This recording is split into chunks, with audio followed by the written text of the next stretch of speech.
स्वागत है आपका आज की क्राइम स्टोरी में। आज की जो क्राइम स्टोरी है वो राजस्थान से शुरू होती है।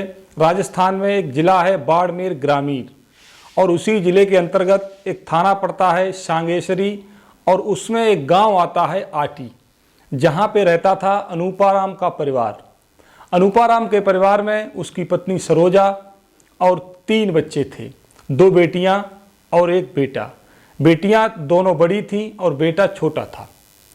पर्याप्त ज़मीन थी खेती करने के लिए, जिससे उनका घर का खर्च आसानी से चल जाता था और भविष्य के लिए भी कुछ पैसा बच जाता था। उनका बेटा जो था पूरे घर का बड़ा लाडला और दुलारा बेटा था, क्योंकि बड़ी मनौतियाँ मांगने से, बड़ी पूजा करने के बाद उनको बेटा प्राप्त हुआ था, इसलिए उससे कोई कुछ कहता नहीं था। जो उसके मन में आए वो करता रहता था। इस तरह से जो दिन बीत रहे थे, बेटा दिन प्रतिदिन बड़ा हो रहा था और बड़े होने के साथ साथ उसकी हरकतें गलत हो रही थीं। वो गलत रास्ते पे जा रहा था। उसके जो साथी थे वो भी सभी उसी की तरह थे, क्योंकि जेब खर्च जो मिलता था उसको ज़बरदस्त मिलता था, क्योंकि अकेला बेटा था, पैसे की कोई कमी नहीं थी। तो वो दिन प्रतिदिन जो दिन आ रहा था गलत हरकतें सीख रहा था।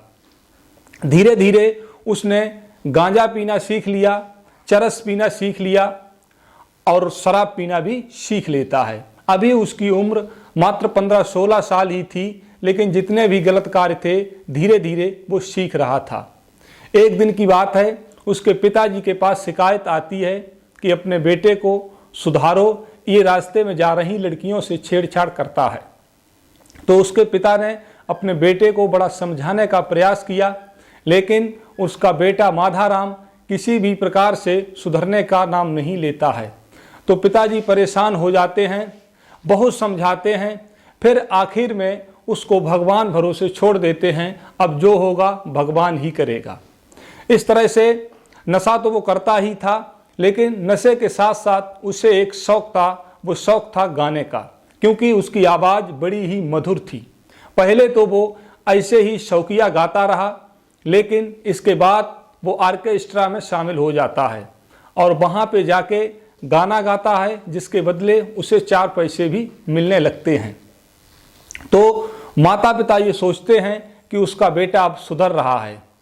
कुछ दिन व्यतीत होते हैं तो वो लगातार अपना कार्य करता रहता है। तो उसके माता पिता ये सोचते हैं कि अपने बेटे की अब शादी कर देनी चाहिए, जिससे वो पूर्ण रूप से सुधर जाएगा।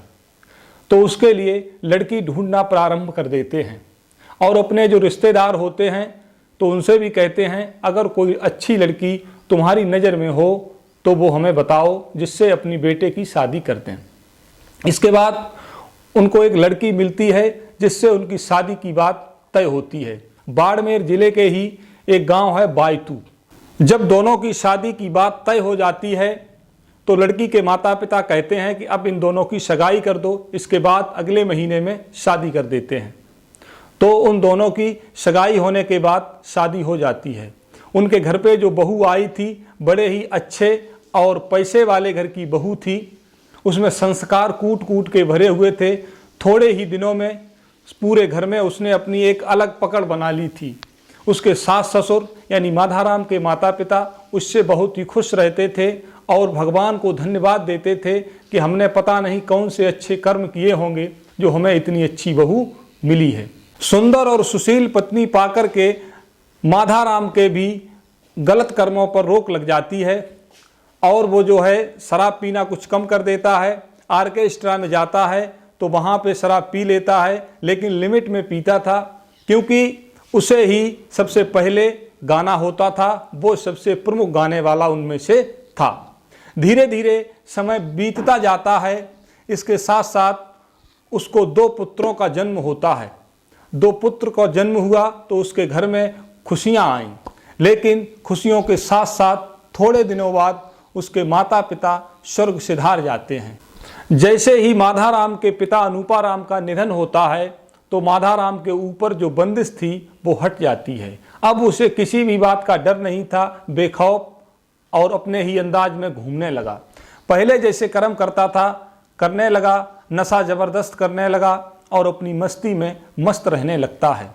जब उसकी पत्नी माधाराम को समझाती है कि ऐसे कार्य मत किया करो जिससे आगे चल के परेशानी का सामना करना पड़े, हमारे 2 बच्चे हैं, इनको पढ़ाने लिखाने की जिम्मेदारी हमारी है, तो वो कहता है कि हमें इससे कोई लेना देना नहीं है। कुत्ते की पूंछ की भांत वो सीधा नहीं हो रहा था, वो जैसे कुत्ते की पूंछ टेढ़ी रहती है वो भी टेढ़ा ही रहता था। बहुत प्रयास किया सुधारने का, लेकिन वो नहीं सुधरता है। उसकी पत्नी परेशान हो जाती है जब माधाराम को समझा के तो उसको छोड़ देती है अपने हाल पे। तो वो कहती है जो तुम्हें करना है वो करो, मुझे जो करना है वो मैं करूंगी। वो अपने घर के सारे कार्य खुद देखने लगती है और उस घर के कार्यों के साथ साथ खेतीबाड़ी का काम भी स्वयं ही करने लगती है। जब खेतीबाड़ी के कार्य में बुरी तरह से वो रम जाती है घर का काम, तो उसे टाइम नहीं मिलता था कि माधाराम के पास बैठ के 4 बातें की जाएं। इससे माधाराम जो था थोड़ा और अलग रास्ते पे जाने लगता है। तो वो ढूंढने लगता है कि मेरी पत्नी तो अब किसी लायक रही नहीं, तो वो दूसरी सुंदरी की तलाश में रहता है। ढूंढते ढूंढते एक दिन उसकी तलाश समाप्त होती है। वो अपने मित्र आलोक के साथ एक गांव था तारातरा, जहां गया हुआ था। वहां पे उसकी मुलाकात होती है एक मगी नाम की स्त्री से। तो उसे देखकर वो मोहित हो जाता है और अपने दोस्त से कहता है अगर मुझे इसका साथ मिल जाए तो मैं खुद को धन्य समझ लूँगा। तो उसका दोस्त कहता है कि ऐसा मत सोचो, ये किसी दूसरे की पत्नी है। तो वो कहता है नहीं। तो आलोक आखिर उसका दोस्त था, तो उसके कहने पे वो उस गांव में 3 दिन तक रुकता है। तीसरे दिन वो मगी देवी से कहता है कि मुझे तुमसे मोहब्बत है। तो मगी देवी उसकी ये बात सुन करके खिलखिला करके हंस पड़ती हैं और कहती हैं कि तुमको ये बात नहीं कहनी चाहिए। तो वो कहता है माधाराम कि आखिर इसमें हंसने वाली बात क्या है। तो वो कहती है कि मैं शादीशुदा हूँ, यहाँ मैं मायके में हूँ, मेरी ससुराल बूथ नाम का जो गांव है वहाँ पे है, इसलिए मुझसे ऐसी बात नहीं कहनी चाहिए। तो वो कहता है कोई बात नहीं, तुम्हारी शादी हो गई, इससे मुझे कोई एतराज नहीं है। तो मगी देवी कहती है कि शादी के साथ साथ मेरे 4 बच्चे हैं। तो माधाराम कहता है आपके 4 बच्चे हैं, मेरे भी 2 बच्चे हैं, तो हम दोनों को इस बात से एतराज नहीं होना चाहिए। माधाराम जब ज़्यादा कहता है तो मगी देवी कहती है उम्र के इस पड़ाव पे अब मोहब्बत करना गलत है। मगी देवी की बात सुनने के बाद माधाराम को रहा नहीं जाता है, वो प्यार में तड़पने लगता है और मगी देवी का दाहिना हाथ पकड़ के अपने सिर पे रखते हुए कहता है कि खाओ मेरी कसम, तुमको मेरे से मोहब्बत नहीं है। तो मगी देवी बोलती नहीं है, चुप हो जाती है। तो माधाराम कहता है सच सच बताओ, नहीं तो मैं अपनी जान दे दूंगा। ये सुनने के बाद मगी देवी कहती है तुमको जब मैंने पहली नज़र में देखा था तभी मुझे ऐसा लगा कि मेरी शादी तुम्हारे साथ होनी चाहिए थी, कहाँ आखिर किसके साथ हो गई।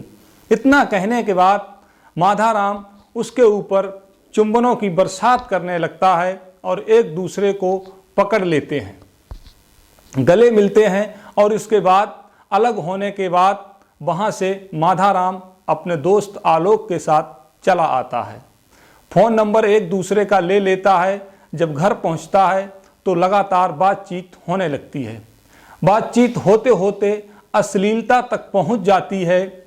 इसके बाद एक दूसरे से मिलने को वे बेकरार होने लगते हैं। तो माधाराम कहता है कि किसी दिन मुझे बुलाओ, मैं मुलाकात करने के लिए तैयार हूँ। तो उधर वो भी कहती है मैं भी मौका ढूंढ रही हूँ, जिस दिन भी मौका मिलेगा मैं तुमको बुला लेती हूँ। क्योंकि एक दूसरे को बात करते करते बहुत दिन गुजर चुके थे। इसके बाद एक दिन ऐसा आता है जब मगी देवी उसको फ़ोन करती है और कहती है कि आज मेरा पति 2 दिन के लिए किसी काम से बाहर जा रहा है, तुम मेरे घर पे आ जाओ। अगर कोई पूछे भी रास्ते में या परिवार में तो बता देना मैं उसके रिश्ते का भाई हूँ। तो उसने कहा ठीक है। इसके बाद माधाराम नहा धो के तैयार होता है और बाज़ार जाता है। बाज़ार से मिठाई और फल लेता है, नमकीन लेता है और थैले में डालने के बाद चल देता है।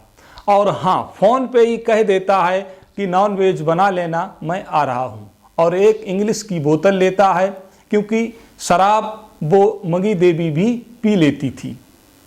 ये सब लेने के बाद माधाराम घर पहुंच जाता है और जितनी भी वस्तु लेके गया था वो घर पे रख देता है। और इसके बाद उन बच्चों को निकाल के जो भी लेके गया था फल मिठाइयात देने लगता है। तो बच्चे बहुत खुश हो जाते हैं। बच्चे पूछते हैं कि माँ ये कौन है? तो उसकी माँ बता देती है कि बेटा ये तुम्हारे मामा हैं। शाम का समय हो चुका था और मगी देवी ने खाना बना के रख दिया। अपने बच्चों को खाना खिला देती है और खाना खिलाने के बाद उसके बच्चे आराम करने लेट जाते हैं। इसके बाद माधाराम बोतल निकालता है जो शराब की लेके आया है, और वो मगी देवी और माधाराम दोनों दारू पीने बैठ जाते हैं। धीरे धीरे घंटे 2 घंटे तक दारू पीते हैं। इसके बाद दोनों सेक्स के सागर में गोते लगाने लगते हैं और पूरी रात उनका ये कार्यक्रम चलता रहता है। इसके बाद जब सुबह होती है तो माधाराम वहाँ से निकल लेता है और निकलने के बाद अपने घर पहुँचता है। इसके बाद जब भी मगी देवी फ़ोन करती है तो माधाराम अपने घर से उसके गांव पहुँचने लगता है।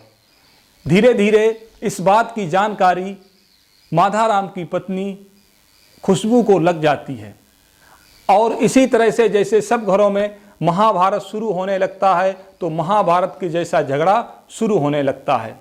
जब झगड़ा शुरू हो जाता है तो माधाराम भी मानता नहीं है और मगी देवी को अपने घर बुलाने लगता है। उसकी पत्नी चिल्लाती रहती है लेकिन वो नहीं मानता है। दोनों कमरे के अंदर चले जाते हैं और उसकी पत्नी बाहर चिल्लाती रहती है। एक दिन ऐसा ही हुआ, उसकी पत्नी से लड़ाई झगड़ा ज़बरदस्त हुआ। तो उसकी पत्नी ने कहा मैं अब यहाँ से जा रही हूँ। तो उसने कहा चली जा, मुझे तेरी कोई ज़रूरत नहीं है। तो उसकी पत्नी बच्चों को लेकर के अपने मायके चली जाती है। तो वो इसके बाद मगी देवी को फ़ोन करता है और कहता है कि आज घर पे कोई नहीं है, मेरी पत्नी भी मायके चली गई है, तुम यहाँ आ जाओ और हम दोनों शादी करते हैं। शादी करने के बाद यहीं पे रहेंगे। इतना सुनने के बाद मगी देवी फौरन ही वहाँ से चल देती है और उसके घर पे पहुँच जाती है और दोनों जाके कमरे में बंद हो जाते हैं, प्यार मोहब्बत करते हैं। लेकिन इसके कुछ टाइम के बाद माधाराम का जो भांजा था तेजाराम, बायतू गांव का रहने वाला, वो आता है और देखता है तो उसे घर पे कोई दिखाई नहीं देता है। तो वो कमरे में झांकता है तो वो क्या देखता है कि उसका मामा और वो औरत मगी देवी फांसी के फंदे से लटके हुए थे, क्योंकि उन्होंने सोचा था कि ये समाज वाले, गांव वाले और घर वाले शादी को हमारी मंजूरी नहीं देंगे, इससे अच्छा तो है हमारा मरना ही बेहतर है। इसलिए उन दोनों ने फांसी लगा ली और एक लेटर छोड़ के गए थे जिस पे मगी देवी और माधाराम के हस्ताक्षर थे। स्पष्ट लिखा था कि हम एक दूसरे के बगैर जी नहीं सकते हैं, इसलिए हम दोनों अपनी जान दे रहे हैं। इसके बाद पुलिस को फ़ोन किया जाता है, दोनों लाशों का पोस्टमार्टम होता है और कहानी खत्म होती है। कहानी कैसी लगी आपको मित्रों कमेंट में हमें बताना, और चैनल अगर सब्सक्राइब ना हो तो चैनल को सब्सक्राइब जरूर कर लेना। धन्यवाद मित्रों, जय श्री कृष्ण।